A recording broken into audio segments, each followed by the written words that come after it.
Right, we get started.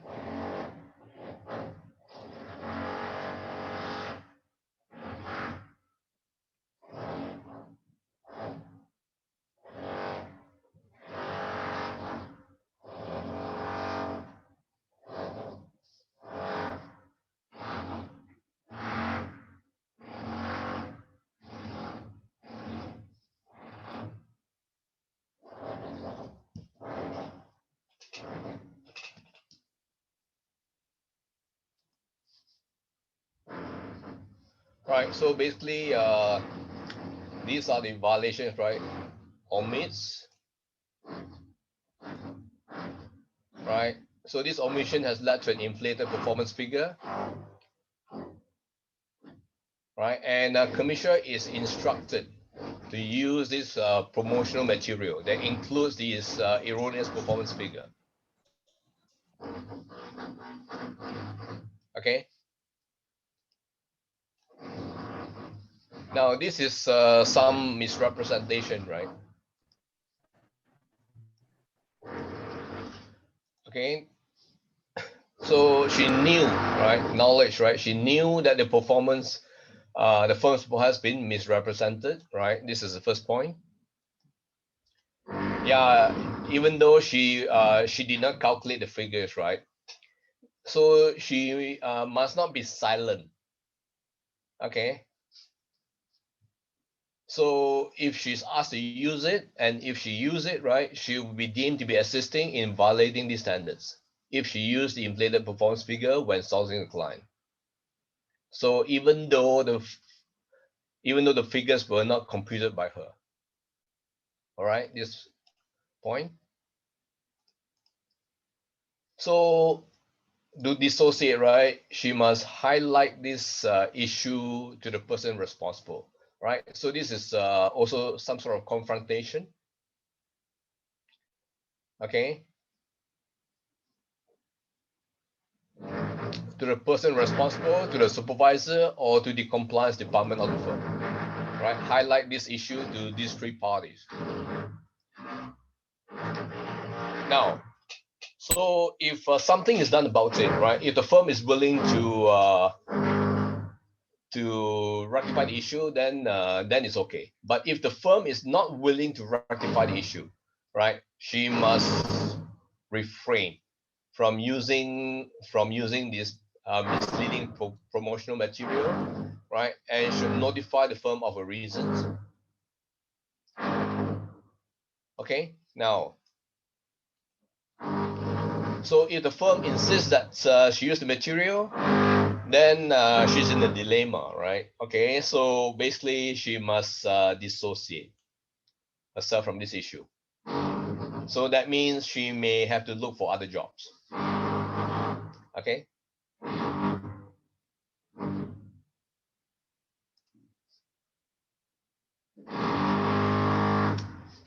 Right. So case 4.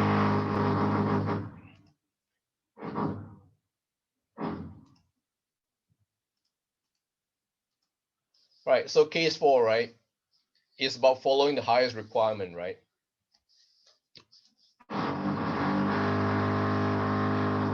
Right. So James, right, is investment analyst, right? So he's posted to a developing country, right? So obviously, if you talk about developed country, the laws, rules, and regulations will be less strict. Okay. So the local laws are minimal in form and in content. So and include no punitive prohibitions against insider trading. Right. So you must know that insider trading is a very serious offense, right? So no punitive prohibitions.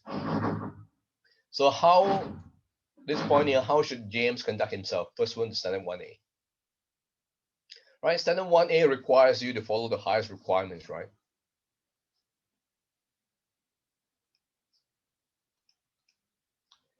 Okay. It's about following the highest requirements, right? So first point here, right? James must abide by the requirements of the code and standards, because now this developing country obviously has laws, rules, and regulations which are less strict than the code and standard. But the code and standards are the minimum, right? So he must abide by at least the code and standards.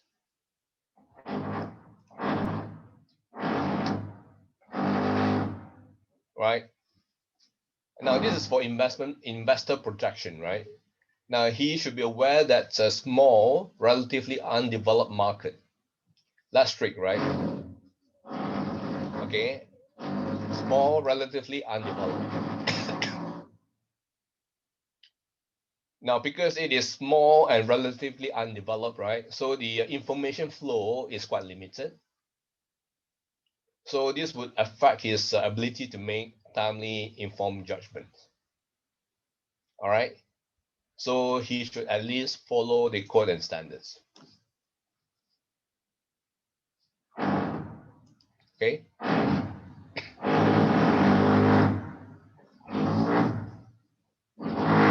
Okay. Now, basically, these are the risk factors. You know, because it's small, right, and absence of fairly regulated flow of information. Right. So all these will constitute risk factors, right, in formulating his advice to clients. Okay. Right.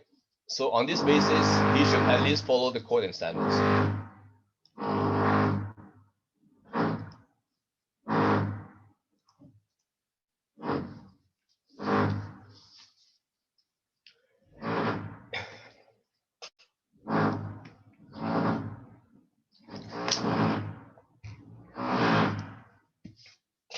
Right. Case 5. Laura works for a US multinational investment advisory firm, but she has recently been posted to the tiny but wealthy island nation of Colombia, okay, whose security law state that no investment advisor registered and working in that country can participate in IPOs for the advisor's personal account. Right, so this critical part here. So Laura believed that as a US citizen working for a US-based company, she need only comply with US law and has chosen to ignore this Colombian law. Now, obviously, this law, this Colombian law, right, has this part here. Right, so this part is actually stricter than the US law. Okay, this part here is actually stricter. Okay, now, in addition, Laura believes that as long as she adheres to the code and standards, that she disclose her participation in any IPO, and the client, when such ownership creates a conflict of interest, she's doing no wrong. Right. So these code and standards is actually also lower than the Colombian law. Right, because the Colombian law says that no investment advisor registered and working in that country can participate. You know, for the in the IPO for the advisor's personal account. The code and standard says that you can participate, but as long as you disclose your participation. So in other words, the code and standards is lower than this Colombian law. So I hope that's clear. Right. So Laura believes that you know, as long as you follow the code and standards, she's okay. But it is not okay because the Colombian law is stricter than the US law and also stricter than the code and standards. So in other words, Laura should adhere to the Colombian law. She should follow the Colombian law. Okay, she should follow the Colombian law.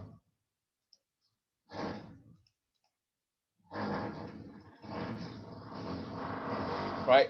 Okay, now she's registered as an investment advisor in Colombia, right?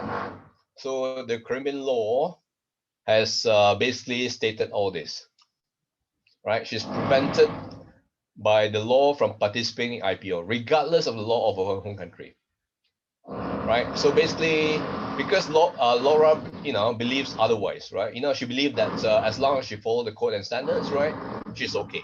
But it is not okay. She must follow the higher law, the Caribbean law. Okay, so that means she has violated 1A.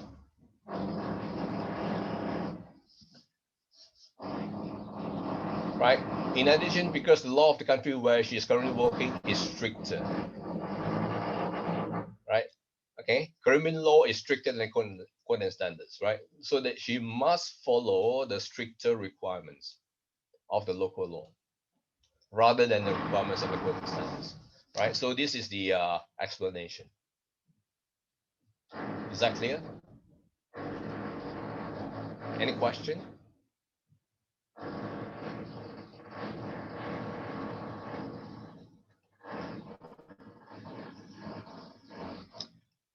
Right, now I will talk about 1B, right? Independence and objectivity.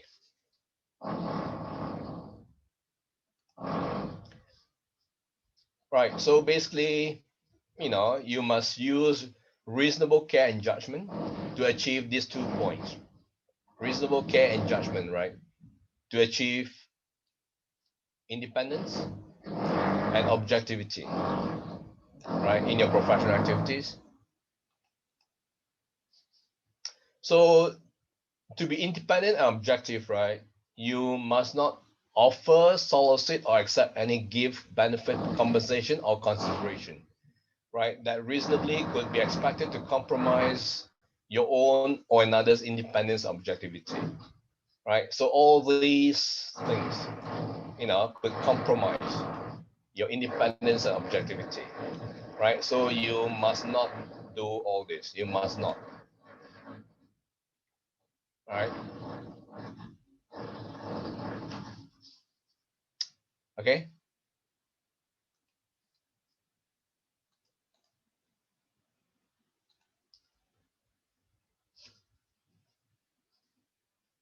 Now, these are just some examples of influence that could affect your objectivity and independence, right? Because in this investment industry, right, you'll be there's always some temptation. You may have some perks or favors. Like they give you gifts.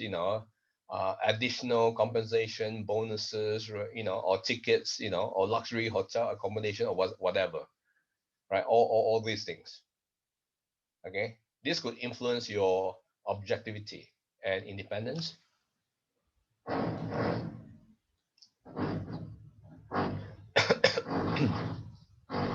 Right, so basically all these favors here are provided quid pro quo, right? Quid pro quo, that means a favor or advantage granted in exchange for something. I give you this, you give me that. Quid pro quo, something for something, right? So this quid pro quo can be explicit or implicit. Okay, can be upfront or implied,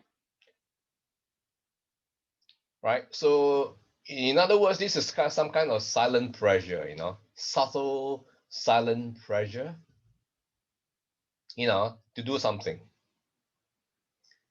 right? You may be pressured to buy a security or change a recommendation, right? To someone who is giving you all this. All right. Okay, so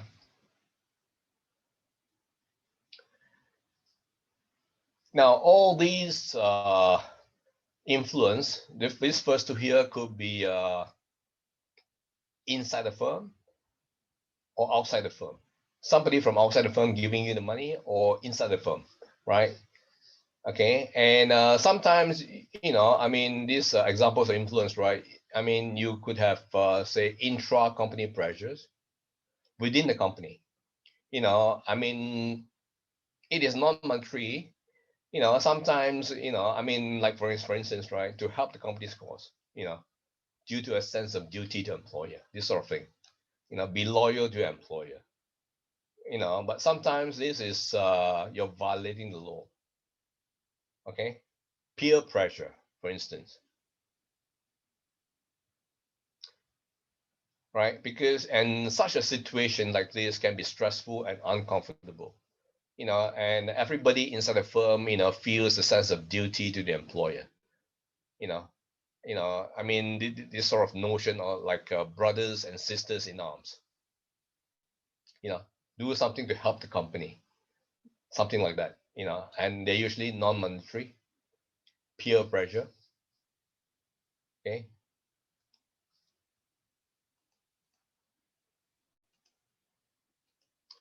Right. So these are just some types of benefits, right?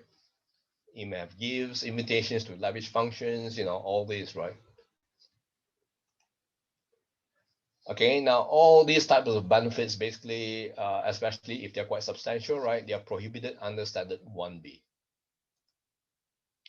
Okay, now modest gift, right? Modest. What is modest? Well, I mean, this is all relative. What is modest to one person may not be modest to another person. Okay, so when they say modest here, basically it means that you won't be tempted, right? It doesn't affect your objectivity and independence, right? This is modest. That means not substantial. Anyway, this is very relative. Okay, so right. So regardless of the types of benefits, right, you must ensure that your independence or objectivity is not affected. Okay.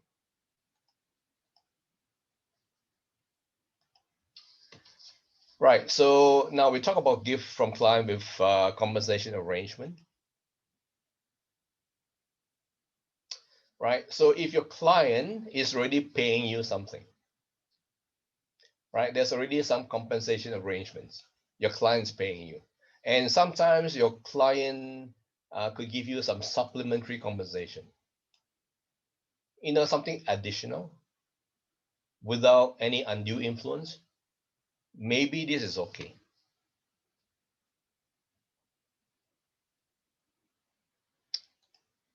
Okay.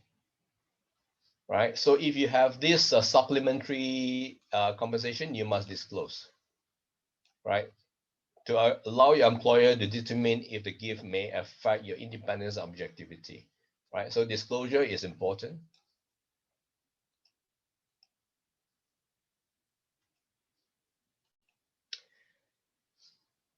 Right. So now we talk about some internal pressure from own firms, right? You may have some pressure within your firm to issue favorable reports, right, from your colleagues. All right. You may have influence on bank managers to tweak the analysis of very significant customers, right? Because these very significant customers are giving you most of the business, and you may tend to favor them, right? And you may have the CEO who may sit on the board of the investment firm, interference, right? You may have to listen to him, right? Or sales pressure, in selecting appropriate investment for the clients. You have certain sales quota to meet. All right. So these are just some of the examples of influence.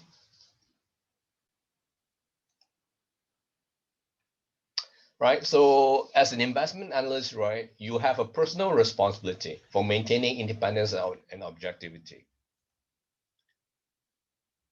Okay. You have this personal responsibility. So, okay, for having these two virtues, right? So your recommendations must convey true opinions, free of bias and clearly stated under 1B.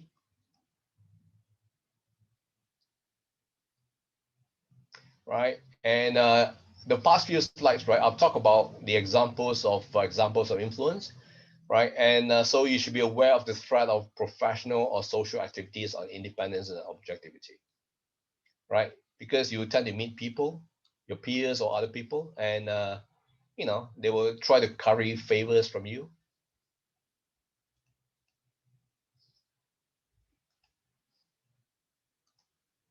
Right. So again, right, this part here, recommended procedures for clients. These are just suggestions as to how to avoid violations of 1B. Okay, so this part is also very important. These are just some guidelines, but obviously you don't follow word for word in your answer in your exam. Right. So first point, protect integrity of opinions. Okay. Now, your opinion. You're giving your opinion. So basically, your opinion should be independent and objective. So this is what 1B is about. Okay. So you must protect the integrity of your opinion. All right. So every research report that you do is basically should be an unbiased opinion. So in order to protect the integrity of this opinion, right? The firm, right, basically should design compensation systems, okay, that protect the integrity of the investment decision process. Okay, so this is the key part: designing compensation systems, right, that protect the integrity of the investment decision process.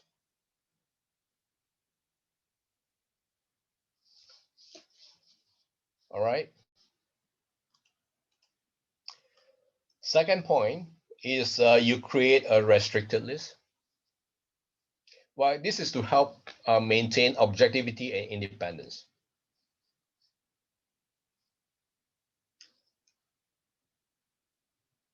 Right? Because, so this so-called restricted list, right?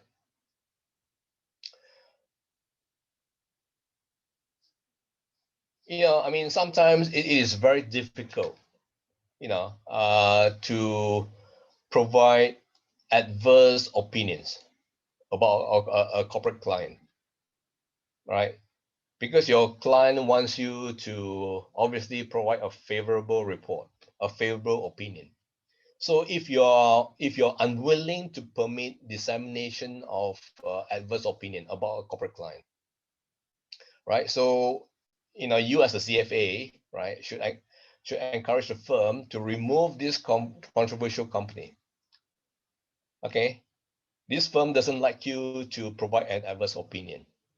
So there's some controversy here. Okay, so if this firm doesn't like it, so basically, you should put this firm in a restricted list, because this restricted list, only provide factual information about the company. So you don't provide an opinion. Generalists, in the generalist, right? All these companies have opinions and facts, right? So in this restricted list, the companies only have factual information. So you don't provide an opinion, because especially with corporate clients who doesn't like adverse opinions, right? So that's why you place them in a restricted list, in a separate restricted list. This is one way to ensure compliance, that so the analysts would still remain uh, independent and objective, and not subject to pressures by all these corporate clients, because this corporate client doesn't like to have adverse opinions. They want you to have the right, to give them a favorable opinion. Okay, I hope my explanation is clear.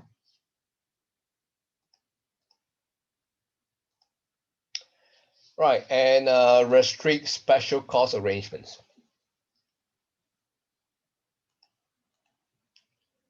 Right, so Now, these special cost arrangements, sometimes a client can provide, like a separate aircraft, lavish accommodation. I mean, this may or may not affect your judgment, affect your independence and objectivity. So as much as possible, right, you try to restrict all these special cost arrangements, to maintain your independence and objectivity. So as much as possible, right, the CFA should pay for commercial transportation and hotel charges as much as possible. Unless, the host offer corporate aircraft. I mean, especially if there's no aircraft going to that place, and accommodation in situations where such facilities are not available. So if these are not available, and if this is provided by the client, the host, then maybe this is acceptable. But as much as possible, you try to restrict all these special cost arrangements, whereby the client would have a separate arrangement, for aircraft and hotel accommodation when you go to work for them, right? And limit gifts, right? You must limit them, okay? The acceptance of gratuities or gifts to token items. Gratuities are tips, but tips can be quite big, all right? To token items. So if you say use the word token, right? Token, that means, it's not substantial, right? Another point you have to note is that 1B does not preclude customary, ordinary, business-related entertainment, right? So if this is quite usual, then it's okay, right? So long as its purpose is not you know, to unduly influence or reward the CFA. So the key word is unduly influence or reward. Then it's still okay. You can still accept. But the crux of the matter is you must limit the gifts, right? Restrict, limit, right?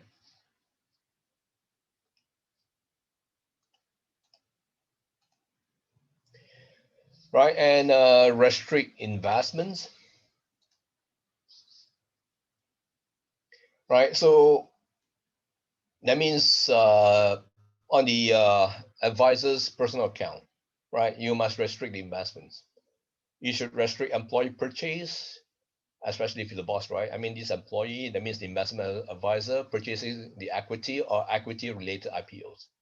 Because usually these IPOs would make money, right? So if you invest in this IPO as an investment advisor, right, you'll be biased. You'll be writing even more favorable reports, right, to check out the price. Okay, so basically the key thing is restrict. So not too much. Or maybe no investments. That is even better. Right. So if you restrict, right, so there must be strict limits, on investment personnel acquiring securities in private placements. That means they're in their private account. Okay. And review procedures, right? Review the procedures, for compliance, right? So basically, you should implement or encourage the firm to implement, right, effective supervisory and review procedures, right? So basically, it's to restrict these personal investment activities. This part here is also related to this. Okay, review procedures.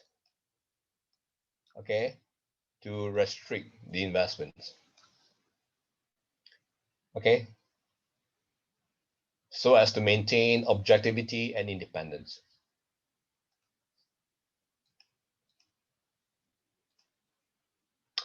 And obviously it should be written, right? You must have a formal written policy, the firm,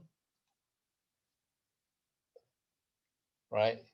I mean, these are the two key things, is to maintain independence and objectivity, right, of research, and implement reporting structures and review procedures to ensure that the research analysts do not report to and are not supervised or controlled. So make sure they are not supervised or controlled, because your objective is to maintain independence and objectivity, right? So that nothing could be compromised. So the keyword is compromise, okay, or anything that could compromise the independence of the analyst. All right. You may have an appointed officer, right? Somebody senior to oversee that the firm's code of ethics, right? There must be some compliance, right, with the code of ethics and regulations concerning its business, right? So there must be also like an SOP, right? The procedures and policies for reporting potentially unethical behavior, right? Or any violations, okay? So basically, you must have an appointed officer to oversee the SOP, standard operating procedure. Okay.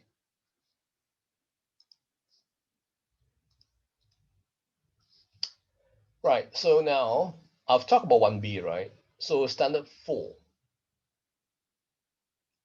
right, is also this part here, standard 4B, especially 4B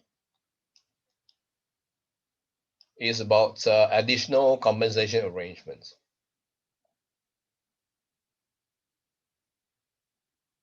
Right. So now 1B and 4B, right? So now this 4B is devoted to the responsibilities owed to the employer and discusses the inherent conflict of interest in receiving gifts and entertainment from external sources. All right. So this is a difference. So 1B is basically about the responsibility to craft investment recommendations and maintain investment processes that are not subject to any outside influence.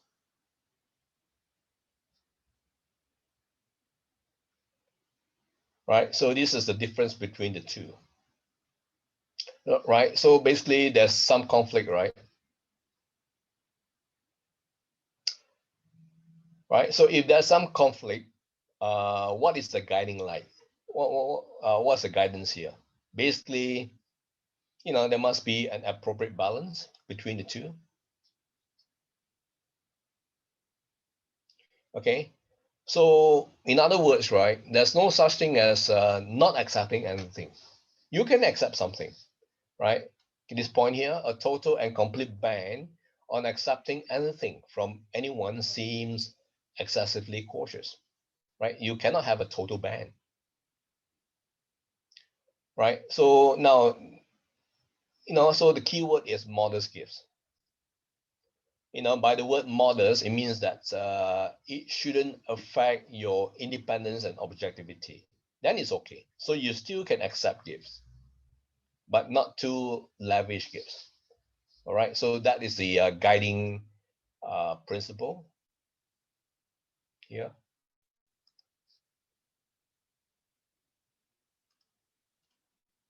Right. So now we talk about some case studies on 1B, independence and objectivity.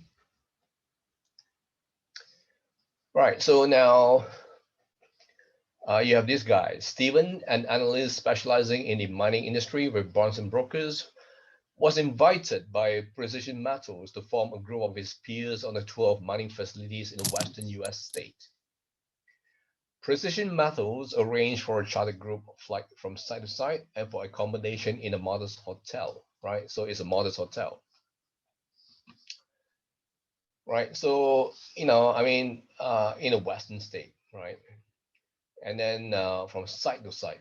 Obviously, we are talking about mining sites here. So in these mining sites, usually there's no commercial flights to these sites because these are just company sites. So usually you will have private aircraft. So this company would have private aircraft, right? So any hotel is modest, right? and the only accommodation near the mines for 3 nights, and it's the only accommodation. So you cannot have other hotels. So you have to use the company's flight and accommodation, right? So now, I mean, Stephen and the other analysts allow Precision Metals to pick up his tab, with one exception, John, who insists on paying his, on following the company policy and paying for the hotel room himself. Now, as I've said, right, so John, I mean, he still used the group flights, but he didn't use he paid the hotel room himself. Okay, so I mean, in this case, John is too strict on himself, because like all these, it's not modest. It's actually quite basic. Okay, so this is still modest, right? This is still modest. In fact, it's not a gift, it's a necessity. Are you with me? Right. Right. So, I mean, if you accept the charter flights and modest accommodation, right? I mean, it's strictly for business, right? And obviously, you did not accept any irrelevant or lavish hospitality, right? You're not expected to pay for the charter flights, right? Yeah, the accommodation models. So this is not unusual. This is very common. So there's no violation. So I don't think the independence and objectivity is affected.